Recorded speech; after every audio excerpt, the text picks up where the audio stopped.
on those career things and those evenings when they're trying to encourage the youth into industry, they push them into industry. It's do you want to be an electrician? You want to be a plumber? You want to be a bricklayer? Yeah. And if you're not in our industry, we wouldn't know our industry was a choice. And I would say, as would anyone I'm sure sitting around here, there's a very different skill set, but whatever you want to call them, whether they're kitchen fitters or whatever. They're not carpenters. Yeah. So when this generation who are now looking to different career choices, they recognise our industry as a career choice that is bloody well paid. Just on that point, my children's school is very much focused on soft skills now. Yeah. So communication, confidence, how to manage people, how to communicate. So anyway, park that one. I think that I'm trying to look at the screen and look at what's the relationship between our bullet points that we've discussed today, because that creates a roadmap. It was the discussion points. So market, technology, education, industry growth. Okay, I think we're missing people, because people make our industry, so that has to be thrown onto that. But the one thing that I've seen over my time in the KBB industry is that we're at risk of making our own industry complex. So I've just had a kitchen done, 440 different decision points or something in a kitchen. It blew my nuts to a point of where I couldn't be arsed doing it anymore. Gave it to my wife to sort out. So we innovate for the sake of innovating, and we create massive complexity. So looking at an oven, there's 27 functions here, or 7. We went for the cheapest one, 7. Is it just to cook? So I don't understand why we think that innovation is helpful when it's not helpful at all. It makes our industry more complex. The more complex you make an industry, the harder the barrier entry is for people to come into the industry, to be trained into it. So actually the education play gets bigger the more we innovate, because we're not innovating simplicity or problem solving on what people think about, because then we're not talking to the right people. So actually in all the decision points, if we put people in, you could create a roadmap of what are we doing that's not helping our industry rather than what we're doing that is. Coming back to people and collaboration, which has been thrown around quite a few times, I think bringing it back to basics again, there's an awful lot of knowledge and people within this room who have access to so many other different groups. My son joined us on an apprenticeship last year. It was by chance that I found the course at the college. He's the only student on that course. Which means his experience has not been great, because he's fallen off their radar because there's one of him and they've got thousands of other students. I've only met you today and I heard your brief intro, but you're working with the colleges and you're promoting the apprenticeships. My college is not speaking to me as an independent retailer. Who you're working with can be talking to the KBSA, and that's your window into 180 independent retailers. You've got the access to the fitters, the installers who've got that wealth of knowledge that can help support these guys that are coming back in. I think over there on the other side of the room, there's somebody who does a similar thing with bathrooms. The knowledge is all here and the groups are all here, but it's just getting those groups of people to actually work together. There are a lot of reasons as to why apprenticeships aren't working, sadly. But be under no illusion, and this is kind of going back to your point, it is not because there is a lack of appetite for the next generation. There's this misconception that kids are sitting around TikToking. There's a fair bit of that, but that's not the case for all of them. And what I will say is that we engage thousands, face-to-face, thousands of school children from the year 9 upwards, over the last 24 months, and we've managed to generate interest from hundreds of youngsters who want to join the industry. From that piece of work, the net result has been a handful of people come through the process. And the stopping block for all of this is not because there's a lack of collaboration. There's actually been quite a bit of collaboration, to be fair. And we've created a product that's actually very good and fit for purpose. The issue that we've got is that the majority of our industry, who are the employer of labour, a micro SME, and the micro SME hasn't got the incentive, financially or otherwise, to actually take on an apprentice. They're quite literally saying there, it ain't my fucking problem, is what they're saying. And I hear that. Yeah. I hear that so often. It's not my fucking problem. I'm going to be buying that nice house, and I'll have a shiny van outside. I don't care that my skill isn't being passed on. My kids ain't interested in it anyway, so why should I bother? And there's a lot of reasons around it. But until we can get to a position where we are either, and this is going back to the modular piece, where we're circumnavigating the problem and overcoming that ourselves as an industry, or we get to a place where we convince the micro SME to take on an apprenticeship, and that could be through financial incentives, it could be through taxation benefits, it could be a whole host of things that could turn this on overnight. Until we get to that, we can shout until we're blue in the face to kids about coming onto the industry, but even when they do, there won't be a place for them. That goes back to your point with the college that's only serving one student at the minute. So how many independent retailers have you spoken to find out what is the reason why you have chosen to take on an apprentice or chosen not to? I think it's a really good point, but again, looking at the market share, over 70% of installations that are carried out independently. So there's not via the retailer, this is independently with installers. Therefore, the big opportunity, and with respect to retailers, the big missing part here is about these independent. If we can get 70% or even a portion of these 70% to take on an apprentice, then we've actually won. But those independent showrooms are the ones that are then contracting the work out to those installers who, when they're going, I really need another extra pair of hands, but I can't afford, then it's us that then can say to our team of subcontractors, have you thought of an apprenticeship? Yeah. This is who can help you. Yeah, no, I completely agree. But I think there's so many pieces of the jigsaw that are not in our control and government led that are missing, that is failing us. Because what I'd like to say to you is the reason why you should speak to your contractors about taking something is because there's a really good bloody incentive for you to do so. At the moment, there ain't, and that's the reality of it. It comes down to money. I'm conscious of, John, your side of the supply chain. How's the skills shortage and from your I'm absorbing sort of everything that's sort of come in, and the stone industry is an interesting one because it's blown up massively in the last decade and there's been a lot of expansion. But I think, I can't remember who said it earlier, at the same time what's happened is part of that expansion, there's been an enormous race to the bottom. And there's a lot of unskilled people now doing jobs in the stone industry that shouldn't necessarily be doing it. And it's the chasing of the pound notes. I think one of the things that Toby and I talked about a long time ago with this is, as an industry, we're not very good at painting a picture of what we do as an industry. I think we're great in certain areas. I think we're very strong in terms of talking about a lack of people coming into the installer side of things. What the motor industry does well, where I sort of originally hail from, is we have a really great picture of all of the opportunities within the motor industry. We know that you can be a car designer or a mechanic, or you can do powertrain, or you can work in retail.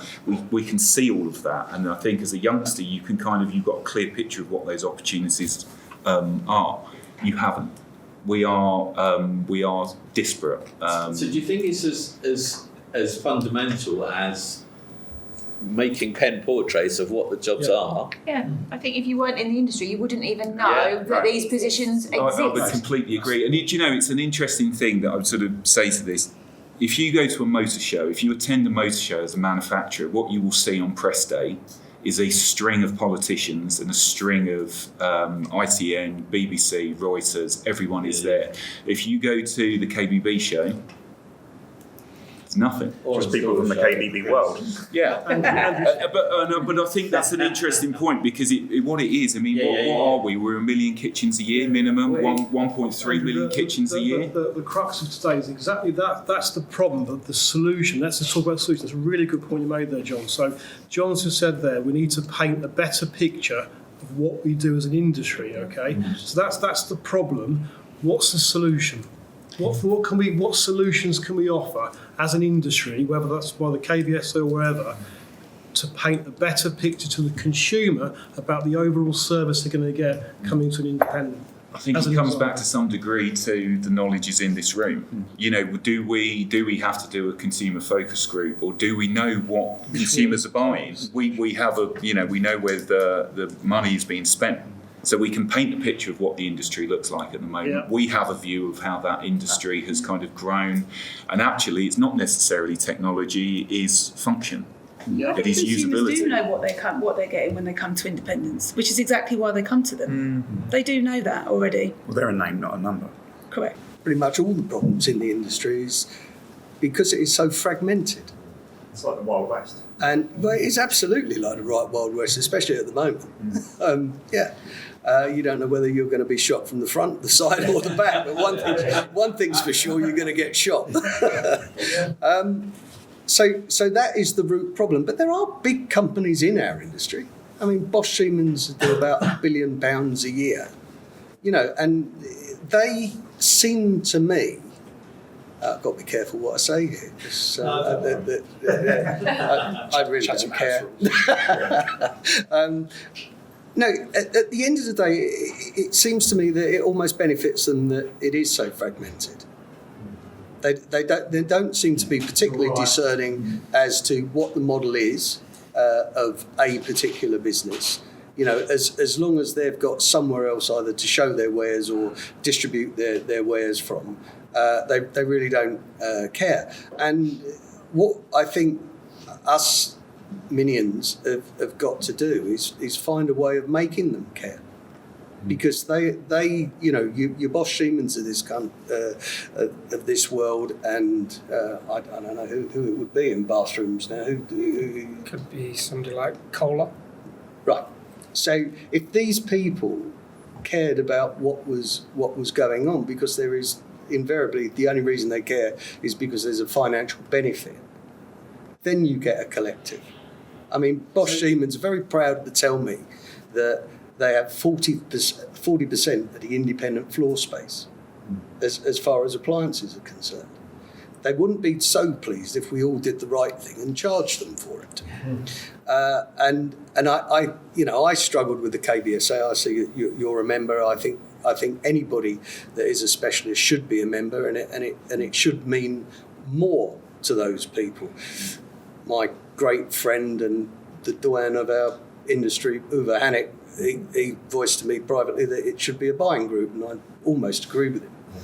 But at the end of the day, it is sadly so fragmented. And that's why you've got the Wild West at the moment. I mean, what industry does this? The market has shrunk immeasurably, and what we're going to do as well is we're going to discount heavily the business that is there.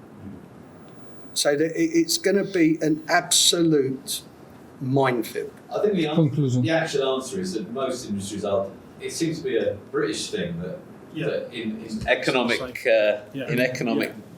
disaster we all race to the bottom, and is it human nature? I don't know. Maybe it's not. Maybe it's not just British. It's a solution, Andrew. I mean, Damien knows this very well because he's been over and reviewed the opportunity. But the North American market, if you're an interior designer there, you are certified before you go into a customer's home. Over here, and you quite famously quote this statement, you can go into a customer's home with no qualifications, no even insurance, and do a customer's kitchen or bathroom. But should perhaps what could the solution be? Take your point about fragmenting the rest. It could we be perhaps more certified as professional with the consumer, and raise the bar, raise the standard, and make that That's coming. Yeah, but it also has to be done collectively. You can't have little, where it is so fragmented, it can't be one or two going, let's professionalise this.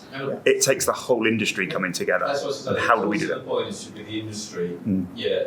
Take your point. You said when we were talking about this, it's got to be the industry that owns that rather than having it imposed. Yeah. Well, I think there's no governance. That's already happening, though. To be fair, so I think there's a lot of work. Get behind. Yeah, so there's been 18 months worth of development already on a competency framework that we've been leading as part of the fitted interiors sector, and that will undoubtedly pave the way to mandatory registration. It will come. Now there's going to be good and there's going to be bad. But the industry, to be fair to it, have actually really quite, to your point, collaborated on that piece. Is that more at the back end, though, for the installation and the boots on the ground? At the moment, without a doubt, because governments see that as the real risky area. That's what's causing the problems, damaging brand Britain, and essentially what's killing people in their homes is what's happening out on the front. That doesn't mean that starts with the design. Of course.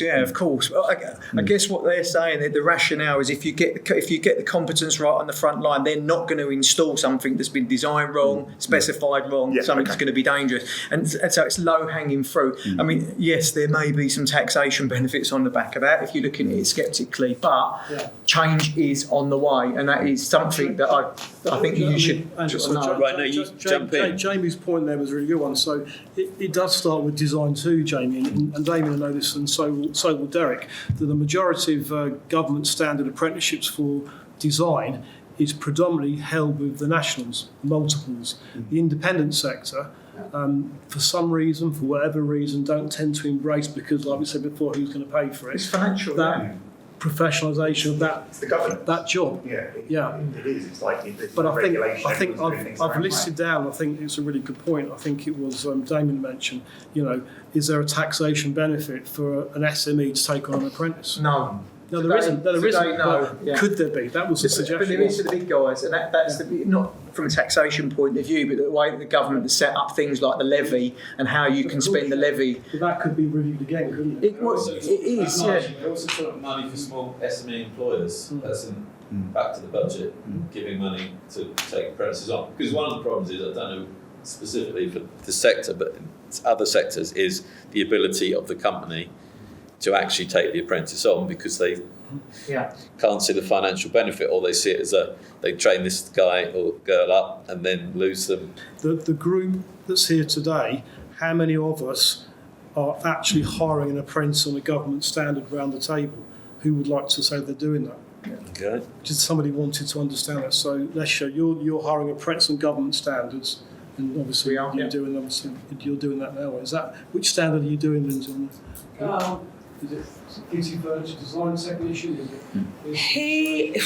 It's technically called kitchen installation apprenticeship, but it was originally put together about 18 months ago by the likes of Howdens and John Lewis.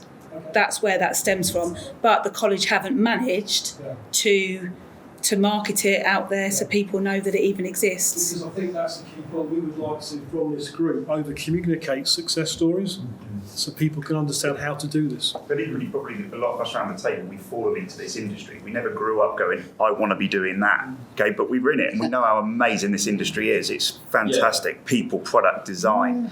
Tangible results, happy clients, all of these things, bringing the industry together on days like today. It's a fantastic place to be. How can we vocalise that to the next generation? Yeah, so there's happening. Guys at the BMF, Oz and John Newcomb, those guys, they've got a charter that they encourage members to sign up to do a pledge. Yeah. So that's that's not why we're doing this it. This is a model that just what Anthony just said there is a great suggestion. So Anthony and the Builders Merchant Federation have asked their membership, which Andy know well as well, to pledge how many apprentices they will take on between now and the next 5 years. It's not like written in stone, but it's a pledge. Maybe, as Ant's suggesting, we could do the same for the KBB industry. That's what he's suggesting. It's going to go on my list. You spoke about the North American market, Simon, and I think there's always a question: why has he gone over to look at that? Well, I've gone over there to steal their ideas, if I'm being honest with you, because they're pretty good at innovating, the Americans, and they've got loads of money to spend. That's why I go over there. One of the things that they do, and there's been a key takeout for me, is that they take their industry to the schools. And when I say they take their industry to the schools. They go into school colleges and campuses, and they set up stall in their gym, and they do it for 3 days. And all elements of that industry is shared with those people that were in it. I'll put something on the table here today. So we, Biffis, are doing that next year. We're talking from an installation point of view, of course we are. I will extend that to anybody sat around the room and the rest of this industry. If you want to be part of that tour, get in contact with us. There's no cost, there's no charge, I'm not after anything. You should be involved. There'll be a cost for you to be there. But suppliers, distributors, manufacturers, retailers, you want to go stand in front of people, well, we've got that audience, and I would open that up to the invite to each and every one of you to get involved in it. And that doesn't mean spending a great amount of money either. We don't go in there with fireworks and whistles. We ain't got the money to do it. We just go in there and we talk. It's the time investment. It's a time investment. Collectively, the KBSA have all of these members that are distributed around the entire country. I often get contacted by the upper schools in the area, whether I'll go into their career days and things like that. There's scope there for putting to our members, even if it's 50 schools that we get into and that's it, to get in there and actually represent not just us as a business, the industry, to educate those students on what is out there. I can't see that would be a hard thing for us to do at the KBSA. Yeah, for me, you need to make the industry highly attractive, but most importantly, the careers within it. And I don't think it's widely understood out there what the progression routes are. And unless you're going into schools and selling progression and a real career, not just a job for now, installing and playing with this, but where am I going to be in 10, 20, 30 years? When can I play? The big house bit. Yeah. Where's the big house? Where's the profile? And don't keep banging on about being an installer.